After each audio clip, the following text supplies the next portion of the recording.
ఈరోజు sexually transmitted diseases సుఖ వ్యాధుల గురించి చెప్తున్నాను. ఇది సాధారణంగా యంగ్స్టర్స్లో చూస్తూ ఉంటాము.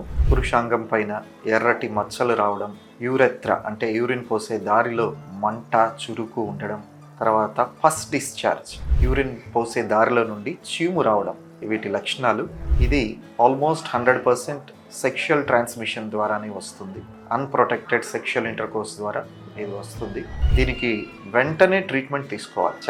చాలామంది సిగ్గుపడి చెప్పుకోలేక చాలా లాంగ్ టైం వెయిట్ చేసి ఇంకా తట్టుకోలేని స్టేజ్లో వస్తారు. అప్పటికే చాలా కాంప్లికేషన్స్ అవుతాయి. అలా కాకుండా ఇలాంటి సిమ్టమ్స్ ఏదైనా రికగ్నైజ్ చేస్తే వెంటనే డాక్టర్ దగ్గరకు వచ్చి ట్రీట్మెంట్ తీసుకుంటే చికిత్స జరుగుతుంది. దానికి సంబంధించి కొన్ని టెస్టులు చేస్తాము. సెక్షువల్లీ ట్రాన్స్మిటెడ్ డిసీజ్ ప్రొఫైల్ అని ఉంటుంది. HSV, herpes simplex virus, cytomegalo virus, VDRL, తర్వాత ఇంకొన్ని టెస్టులు చేస్తాము.